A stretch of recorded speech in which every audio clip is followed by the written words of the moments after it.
Welcome to Top of Mind, a video series from Influicity where we talk to key players across the media landscape about what's happening today and what's to come. My name is Jon Davids here at Influicity, and today I'm excited to welcome Kirstine Stewart as my guest. Now, a lot of you may know Kirstine. If you don't, she is an executive across the new media and traditional media landscape. Executive at CBC, executive at Twitter, executive at the World Economic Forum, most recently as the head of the future of media. And now she's at a very cool company called PEX as the chief revenue officer, and PEX is doing awesome things in the creator economy. So Kirstine and I talk about a lot of cool things. We talk about, of course, the content landscape today, the sports world, social platforms, and we talk about if the predictions from 10 or 20 years ago actually are true today, if they came true, and what's to come next. If you're a regular viewer of our content, thanks for joining us again. If you're new here, Influicity works across influencer marketing from social media to podcasts and beyond. Our content and our research is totally free. All we ask is that if you enjoy content like this, go ahead and share it with a colleague or post it on LinkedIn. We really appreciate it. Okay, let's get to our interview today. Here is Kirstine Stewart. Okay, Kirstine, thanks for joining me today. Hi, John. Nice to see you. So I wanted to start off just by going back. You've been in this business for a little while and spent time doing different roles, from programming to partner management and revenue and all that kind of stuff. So if you kind of rewind in your mind, what is the industry today, and would you recognize it, going back a number of years? Do you recognize the industry that you entered, and is it the same industry that exists today? No, not at all. I think, it's been interesting, and you're very kind to say, in the years I've been in the business almost 30 years. And, there's a lot to see over that time. When I joined the business right out of school, it was a time when it was pretty traditional. Like you were in, and we're speaking of the media business here. If you were particularly in the world of television, which is where I started out, it was a place where you made a TV show, you tried to sell it globally. It was really for over-the-air transmission in terms of like broadcast. Perhaps you'd be able to be lucky to sell some, video deals on the side, and maybe there'd be some merchandising if you were in the kids business as well.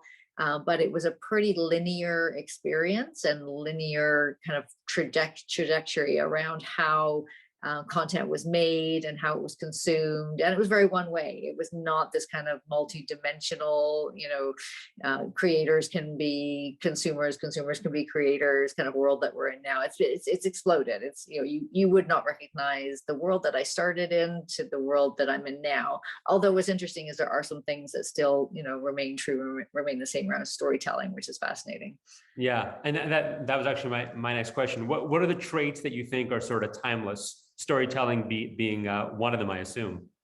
Yeah, I think, there is always a great desire to be engaged in a wonderful story.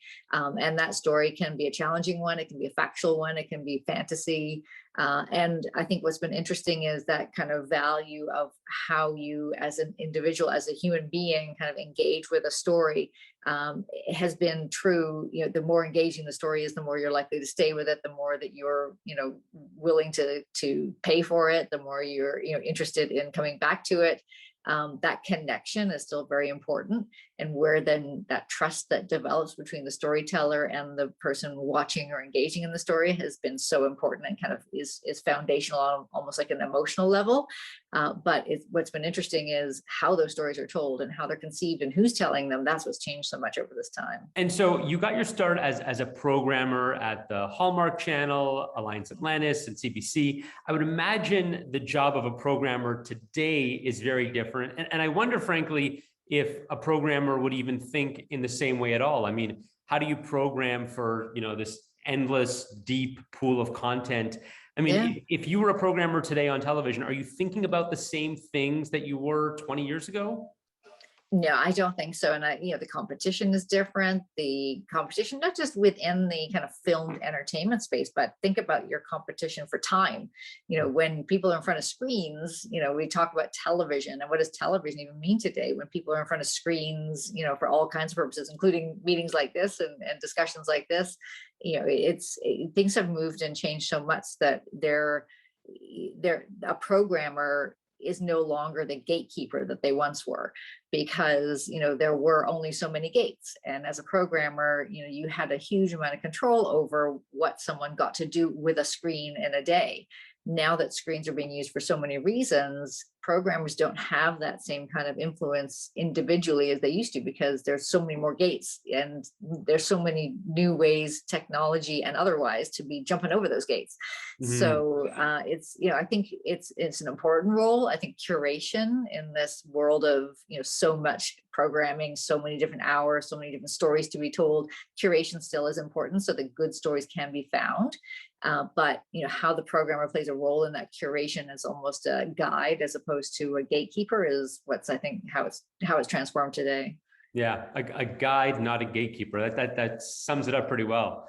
So one more question on this, and this is actually I'm really curious about this. Do you think the biggest shows of the last 20 or 30 years would be hits today, or was it a factor of a time slot, a lead in, with those things not being there anymore, could a show that was big 20 years ago be a hit today? They probably could, but I think what's defined as a hit is so different today. Like back in the day, a hit was defined by how many millions of viewers came to see something at a particular time. And you're right, like other than like sports events and things that are live and you have to catch in the moment, you have so many different alternates taking precedence over your time in terms of what you're doing in front of a screen. That appointment viewing was so important to drive huge numbers, and only sports and those things that are live can do that today. And even then they're doing it in different forms, so you can't necessarily capture them in the same bucket that you could before. They're not all going to be watching it on that TV channel at one given time. They might be watching it on a phone, watching the Twitter highlights, watching the YouTube version. Like there's so much distraction today. I think it's interesting that back in the day a hit was defined to be X million viewers.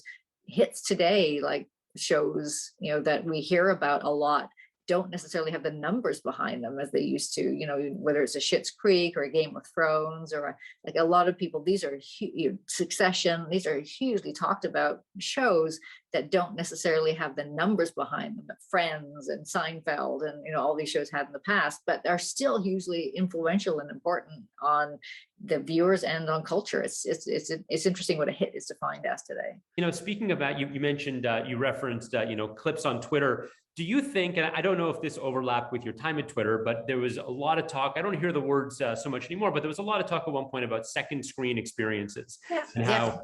And how we were all going to be, watching a show and then on our phones. And we largely are doing that, but I don't know if what you're looking at on your phone has to do with what's on the screen necessarily. Do you think the promise of second screen experiences ever came true? And if so, did it work? Yeah, I think there was a sense of, Twitter TV, I think was something that we were looking at the time. And, coming from a television background, I think it was important to think about the ways that you could, because again, we were trying to grow a business on what was a very big, human shared experience when it came to television at the time. It's a bit different now, but the idea of creating this kind of conversation, and while you're on the couch doing, watching television, there are other things you can be doing and create community around the discussion around television. As television became less important, that conversation is less important, and that's why you see it so much as a driver in sports again, and other things that are live and you have to experience together in the moment. So I think, television second screen experience has just morphed and changed with the technology. And as people really start to take command of the time that they spend in front of screens and don't allow themselves to be dictated into someone else's schedule. Like I love how when you look at the different OTT that happens now, and whether it's, Hulu who premieres like 3 shows at once, and then you have to wait week to week afterwards for the follow-up, or whether it's Netflix that launches its entire series in one go and it's, and is inviting people to sit and view it like for hours on end. you can't create the same second screen experience when people are programming their own days around their own versions of what they want to do for watching these shows. So I think it had to change as people's habits changed and how their relationship to watching television as it was changed. Yeah, and it's very true. I mean, for sports, certainly elections, news, anything that's real time, that Twitter experience or Instagram, Facebook, that really does add to it. But you're right. If I'm watching something that, launched a month and a half ago, it's not necessarily on everyone's mind right now. Yeah. And I don't know about you, but my experience through the pandemic was, I definitely got my cues from social media around what people were watching, and I trust that person's opinion. And so I'll go check out that show because they're talking about, Call My Agent, or, one of the other shows that kind of took off during the pandemic, but I'm not necessarily going to watch it in the same time as them. I'm not necessarily going to have conversations about those shows in real time with them, but you do take your cues, and I think you make your lists of what you're going to watch and not watch according to what you see on social. So there's a definite recommendation engine there, but it's not the same kind of let's all watch this water cooler wise together as it used to be. During the pandemic, and I'm not sure if this happened before it as well, but during the pandemic, I remember Tiger King. There was that show with Marie Kondo about cleaning. Yeah, there was Queen's Gambit, and it felt like Netflix really was driving our viewing habits in a massive way versus before the pandemic. I don't know if that was planned or if it was a coincidence, but the shows that were big, and there was also Bridgerton, those were, huge cultural events, and they were all Netflix. Yeah, Netflix did a great job. Again, they were set up for success in an audience that shifted and changed in a moment where they needed more content than ever before, and they had content queued up. Like when you think about some of the traditional media spaces, they were dependent on shows that, they didn't have the breadth of production in the can or just about to be completed where they could complete it in post by remote.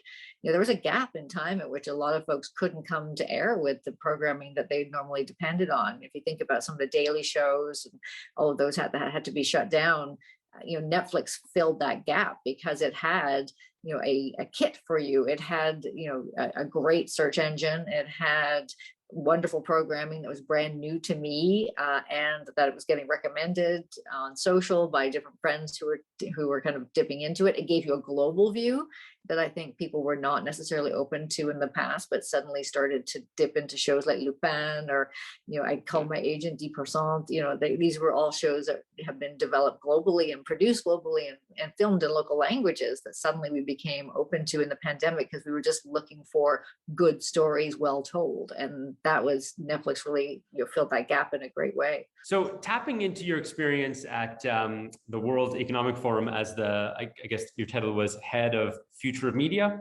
Yes. Yeah. So, broad mandate. First off, before I get into my questions there, what was the actual role there? Sure. So the future of, so the idea being at the World Economic Forum, it's a membership community. And so it's a number of top corporations, businesses that think about the way that their world is impacted by global events, and the way that they can help change the world in positive ways as they look at global events. These are companies that tend to be multinational. They are kind of at the forefront of different industries, banking and finance, mining. Like there's all different kinds of like big multinational corporations. And I was responsible for the media, entertainment, technology, sports, that kind of sector. And so with partners like Facebook or Google, so platforms, publishers like New York Times, Washington Post, these were 40 or 50 different companies that, would think about not just the kind of social impact of what they were doing. And that was a big part of the conversation, but also the kind of how do we make sure that we create some sustainability in this marketplace when things are moving and changing so quickly, and we're all having different experiences, and we all, we're all not necessarily North American companies, we're global companies, we're also maybe born in other countries like in Asia. So it was a great way of being able to have a conversation about what we saw in our respective areas and what we could do together to think about the way that future of media was changing and the way that it would, and how we could sustain it given this the sudden shifts, as you said, like that recognition of how much the business has changed. It changes daily, and so making sure that you're on top of it and thinking about what that next thing looks like and how it can create an impact for good. That was also a big part of the conversation. So it was a great place to be, because you're talking with the leaders of companies that were thinking about what their company would look like in 5 or 10 years. When we look at the newer studios, obviously Netflix is sort of in a class on its own, but then you have Amazon, Apple, these very deep-pocketed companies who are making a serious foray into television, putting some money behind them. Do you see these as serious long-term players, or is it too early to say? I don't think any of those companies go into anything without thinking that it's going to be a serious investment like this is meant to be a long-term one. And I think, you're right, you're quite right in that, places like Netflix were the first movers. You also do have Hulu, you've got some experience of traditional media trying to play in this space, either successfully or unsuccessfully. You've got also stories like Quigley and all of that as well. And it's been an interesting past couple of years when it comes to the kind of explosion of streaming services and how different marketplaces kind of approach them. Like when you think about the traditional media spaces looking at streaming as an opportunity to either expand their viewership and maybe get into new areas and new forms of content, then there's some that are I think born out of the idea of how can I best use my library and my catalog. Seeing the competition kind of coming in and doing that for them. How can I play in this space? I think this is an evolution. This is not an experiment. This is the next form of the way people see their opportunities to engage with global audiences, and I think it's meant to be a long-term one. And what's your take on the streaming services? So nowadays, it seems like there's a new service every day. Now there's Paramount Plus and there's HBO Max, and on and on and on. Do you see a world in 5 years from now where we have a few dozen, maybe dozens and dozens of services, or do you think that there's consolidation? Yeah, I think people are already asking those questions, and they're right to do so. It's it's starting to mimic, again, someone who's been in the business as long as I have been. I saw the emergence of all of these digital channels back in the day. Originally it was premium channels just like Showtime or HBO, and then suddenly there was a proliferation of specialty channels that could really speak to individual genres and kind of communities and audiences. And the idea being, now how much content can anybody consume at any given time? Like there's a fragmentation of an audience here, there's a fragmentation of a business model, and so how can you sustain that? And I think this streaming services similarly is pushing a test of how many apps can I possibly have, how many subscription services can I keep track of, how resentful am I going to be when I want to watch that one show and it's the only show that I actually do want to watch on that particular streaming service, and yet I need to sign up for $14.99 a month for it. Like there's tests of limits, I think, in which the audiences and the consumers are going to put a hand up and say enough. And I think you're starting to see that, and so consolidation, I think, is a consolidation. Whatever form of contraction there's going to be in the marketplace will happen. But I think it's also interesting that there is also a new gateway. The interesting thing I saw in the last few months since leaving the forum has been this kind of new window opening into kind of white label OTT. Like there is technology out there that a Netflix or a Hulu or someone doesn't necessarily have to have the corner of the market on. An opportunity for anybody with a library, anybody with ownership of content to jump into the marketplace with the right technology. They can reach audiences. If they've got the license to do so, they should be able to, they might not have to wait for a big brand name to be the one to kind of carry their signal into a different market. People can do it on their own now. So I think that, there's going to be even a deeper deepening of the fragmentation, but that will also create this opportunity for a number of different pathways for creators to kind of get to an audience that maybe won't come through again when a programmer was a gatekeeper.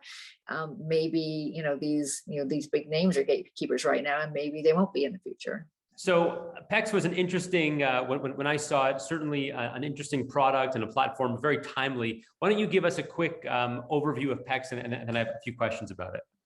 Sure. So, the one thing that's become really clear to me, and I think to the market overall, has been that everyone talks about the creator economy. Like, this is the buzzword today, the creator economy. Through the pandemic, most people bought a ring light. They started creating content.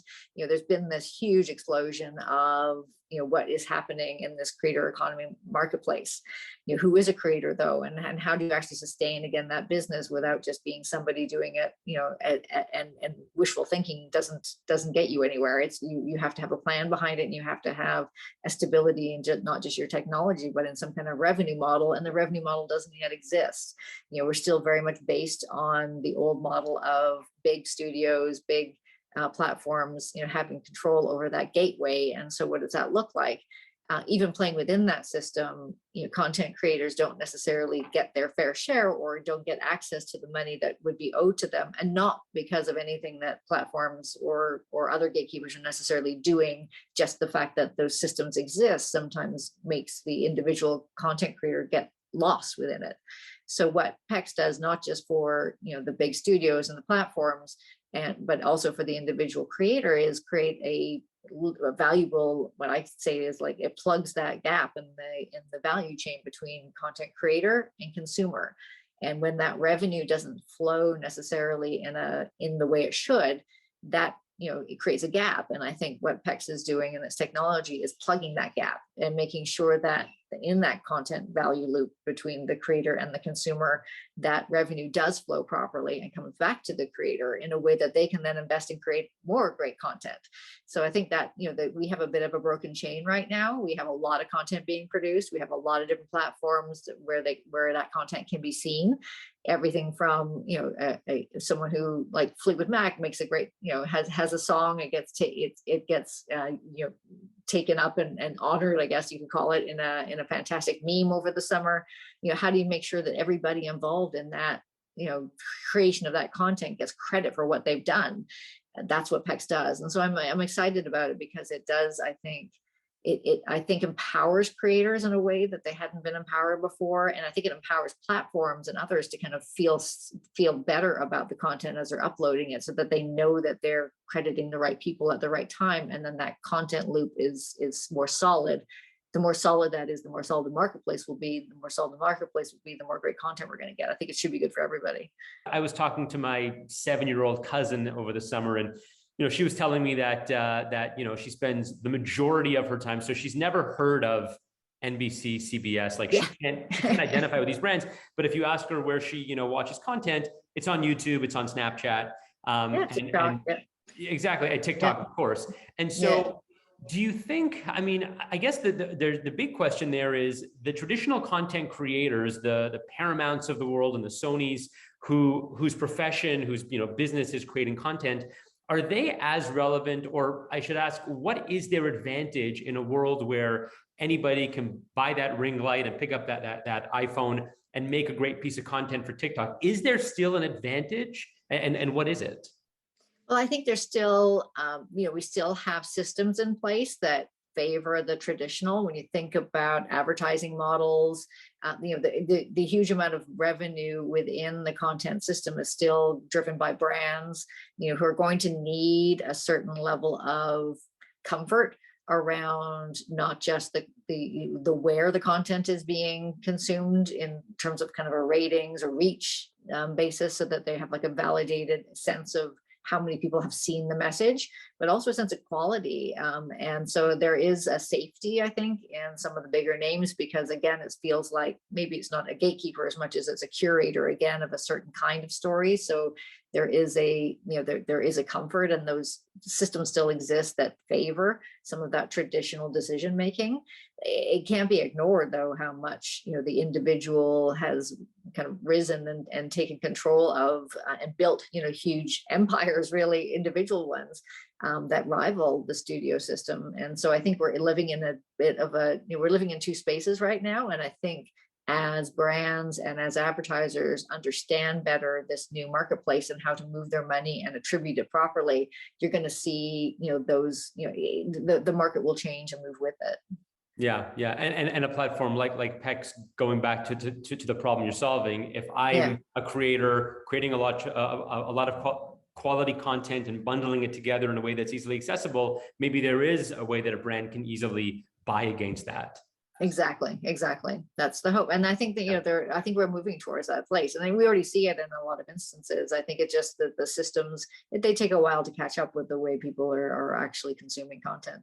So let's talk about sports, which is another big area that you play in. Do you see a world where, we watch the Super Bowl on YouTube, or do you think there's, are we pretty far away from that still? Well, it was interesting. I think just this past weekend was a great example of it with Emma, who just won the U.S. Open, and that great final between Fernandez and I'm going to pronounce her name wrong, Raducanu, because they were both here you go, both unknown women players in tennis. Never, I think either of them had ever reached a WTA final in that magnitude, definitely. And when the U.S. Open was being carried in the UK, I believe it was on YouTube. And I might be getting that wrong, but it was definitely on a platform system. Who then made a last minute deal with Channel 4, so that the average person sitting in the UK could watch their new phenom come and win this title. So that was a last minute deal struck that I think the audience was very grateful for, because some of those traditional tennis viewers would not have thought to go to YouTube or Netflix, whoever was carrying it originally and did the deal with the over-the-air broadcaster. That was necessary in order to reach the kind of audiences that it couldn't reach otherwise. So I think that's kind of an indication. Again, we're still living in these two worlds. And we still see lag time issues. There's still some problems with the technology around how some of these players who want to get into the business of sports coverage can actually execute in a way that the fans demand. That's been a problem. But there's also interesting partnerships that are being formed, and I think as this we live in two worlds, I think those partnerships are going to foster the most opportunities for sports as it moves forward into new audiences. And of course, sports isn't even sports anymore. Sports is esports, and it's fantasy sports, and there's gaming, and there's the whole gaming industry is worth multiple times now that the traditional sports arena is. So it's fascinating how things have moved and changed, and how we think about things in the way that we've always been presented them, but how, like to your point around your niece, new generations are watching things in such a different way. They're also watching new forms of that entertainment. So sports isn't even what it used to be. Yeah, it's changing quickly. I think we saw Amazon a few months ago. It was only a portion of the NFL rights, but they got some rights to NFL. And I think, and we did at Twitter as well. We had the Thursday night. Yeah, we had Thursday night. We were I think the first at the time to be acquiring Thursday Night Football. And did that in conjunction with the NFL for the first season that had happened. Yeah, but like you said, I think that from the NFL standpoint, A, there's a whole lot of money on the table, but B, yes, it's accessing that 20, 30, 40 million people who are not going to go to another platform. They're going to go to broadcast. So until there's a real until there's a real sea change there, they're not going to give up that marquee real estate. Yeah, and what's interesting too is, ironically, it's the fact that sports exists on those platforms is keeping those platforms going. So it's a symbiotic relationship, but it's one that's kind of keeping them in one space. I think that's why partnerships are going to be so interesting as they start thinking about even in the cable space, how NFL has done that deal with Nickelodeon to try and reach different audiences by having the football games simultaneously broadcast on Nickelodeon, but with different hosts and different online on-field commentators and all that. It's fascinating how you can slice and dice, but it's not a matter of dividing the audience. It's actually a matter of bringing more people to the show, to the game. It's great. There was some news recently, Paramount is restructuring, and a lot of these studios are finding different ways to exist in kind of the current media world. Verizon Media, which is now ironically called Yahoo again. Yahoo, yeah. Yeah, flashback to 2000. So do you see, I mean, these brands that have existed for years and years and years, I mean, obviously there's some name recognition, there's some library value, but you look at the rise of TikTok, for example, and how fast that was, and even over the last decade, the Snapchats, the Instagrams, the transition to today's dominant media platforms happened relatively quickly. Really, in just the last decade, there's been a number of new players who are now dominant. Do you think the players that we have today will sort of last for a long time, or do you think we're in a world now where kind of every 3 to 5 years there'll be a brand new huge player? Yeah, I do think things move and change that quickly, and maybe even more quickly now. It took, to your point, I think it took a long time to get from radio to television to cable to, and now suddenly, that pace has accelerated so greatly. And I think the pandemic did a lot, to be honest with you, to upend a lot of the business models and force change to happen, and you can't go back. And so I think a lot of these big studio models that you're seeing and the restructuring happening is based on conversations people are having now about what does it look like now that kind of value chain got broken. And when you think about something like a movie and a theatrical release and what that looked like before, pre-pandemic, and what it had to look like during and now post-pandemic, and the expectations of audiences, but then it's similar to the transition that we went through when it was over-the-air television moving to cable, and we used to hear, TV dollar turning into digital dimes. Like every time we go through one of these transitions, the question of where are we going to make up the difference is a big question that sits out there. And so a lot of these studios needing to reform are actually reactions to the fact that a huge amount of their anticipated revenue for some of these big theatricals, which are based on very big revenues, are what justifies their big budgets. How do they create the quality of content that people are expecting if they can't make up that revenue in the theater? So those are like just some examples, but the fact that the models have changed that support the creation of the content, I think just accelerates the need to create different forms of content, so that that people all will always. It was interesting to see through the pandemic how much we depended on storytelling, whether it was information on what was happening in your neighborhood, that was a necessity for you to carry out your daily lives, or whether it was escapism, so that when you're stuck at home, you had something to kind of engage with. The pandemic, I think, really refocused and realigned people's relationship with content. And I think coming out of it, the studios, the content creators, every platforms, everyone is trying to figure out now, what does that mean in this new world, and how do we make people pay for it in a way that can sustain the creation of it? It's an interesting quandary, and everyone's figuring it out. I actually remember at the time in 2007, 8, 9, where there was that, the recession we all went through. Facebook actually emerged during that time. It was a massive growth trajectory for Facebook during that time. And we saw that, it's very recent, but we saw that with TikTok just last year, the amount of growth TikTok experienced. And I don't think it's any coincidence that when we're all shut in, not feeling great, urged to connect and socialize, that's when these platforms tend to really, grow with leaps and bounds in our society. Yeah, it's a challenge, because I don't think anyone can anticipate when that next movement will happen.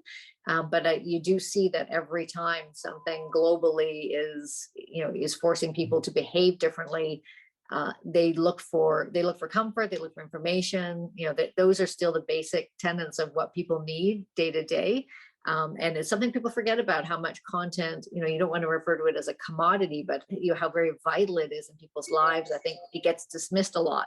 And I don't think it's recognized to being as valuable as it truly is. And that's why moments like this really kind of shift our relationship with what we think about content and how we are going to be paying for it, and how as creators we can keep making it in a way that, and it reaches new audiences. It's there's never been so much opportunity, but there's never been so many questions.